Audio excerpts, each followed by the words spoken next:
Susan Ferrechio from the Washington Examiner and a columnist and editorial writer for the Washington Post.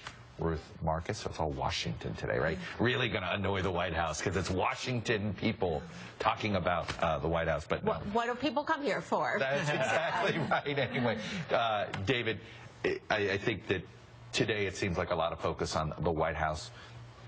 It always feels a step slow, a step behind. IRS, an obvious example, 3 days late. And then even after this IG report, a harshly worded written press release. Yeah, you think, I guess the other option would have been have the president come out last night, which he doesn't do a whole lot in the middle evening, and we'll see what their response is today. But yesterday and days before that, they've said, well, we have to see the IG report ourselves. And others are saying, no, just get out there. It's been reported very clearly what's going on. The IRS has said publicly that they've had some, that they themselves have found misdoing. So why not have the president come out and be very forceful? They keep using the words, if this is found to be true, let's get out there. And that might be a better, more aggressive way for the president to sort of just accept the blame and say he's going to make sure that this doesn't happen again. And Ruth, you and I were talking about this earlier. I think Susan was listening to debate this issue of the passivity argument. And, yes, you can make the specific case. Can't micromanage the Justice Department. All these things would politically be just as potentially problematic. But at some point, as your colleague Dana Milbank wrote, he looks like a guy watching. There's a time to intervene forcefully, and I think the minute the IRS story came out on Friday afternoon, if I were the president, I would have been there. I think when Robert Gibbs says that the president has been too lax in speaking out forcefully on something, there's probably been too much passivity there. I also think that on some of these issues, the White House does have a point. If the Justice Department hadn't launched an aggressive leak investigation, Republicans would have been saying that they were light on national security. If the White House had gotten involved in the scope of that leak investigation, it risked being accused of intervening to politically protect itself.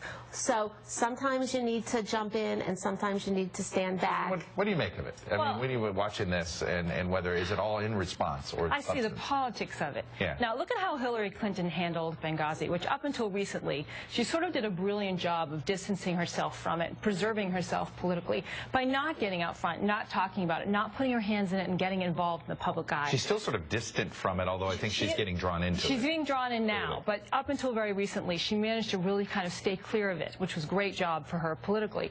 The president, in my view, does this a lot with big scandals. He likes to get in front of the camera and jump in and claim victory when things are happening, and he can make himself look. By the way, every president likes to do that. Oh, yeah. But I think President Obama has done it, I think, a real masterful job, even beyond his predecessors.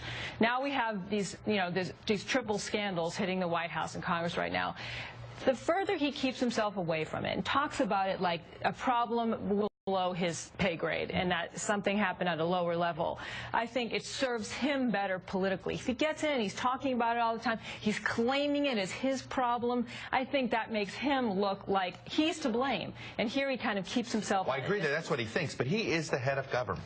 And not only that, listen to what Roger Wicker said. And I thought, I said, what about a big budget deal? And look, Roger Wicker's been at these dinners. He's part of that group of Southern conservatives that want to legislate. He's not a bomb thrower. And he's sitting there going, and he's saying what I'm sure his constituents would say. You're going to ask me to raise taxes? My constituents can't stand I already hate the IRS, and now we have real reason to hate them. And you talk about the rollout of health care, the implementation of health care. You got immigration. Which, by the way, the IRS is involved in some of that. Some of the health care, and you got immigration. I mean, these are things where the government wants to do more, get involved, change the law. Are there going to be trust? Is there even for a conservative base that are going to try to help allow these Republicans to work with him? And for the president to say he learned about this reading the news and watching the news, that just seems so passive. Why not get involved? Talk to your deputies, and even whether you get accused of being too political, I think you need to know what's going on. Ruth, to me, it's a trust in government issue that I think that this White House doesn't understand how IRS could erode that. I mean, it's already bad. I think they do understand, and they're gaining an understanding. And they've been so nervous about the rollout of health care because they understand both the ignorance of the American people and the nervousness about it, and that they need to have some degree of credibility on this. And I think they know that this is eroding and corroding that credibility. Is this the larger issue? On Capitol Hill, the Republicans are telling me yesterday, in terms of coming up with a big budget deal, all that's going on, this doesn't help. I'm sure. All right, stick around. I want to talk a little bit about us, meaning media's rights and stuff like that. That'll be after the break. Trivia time, though, we ask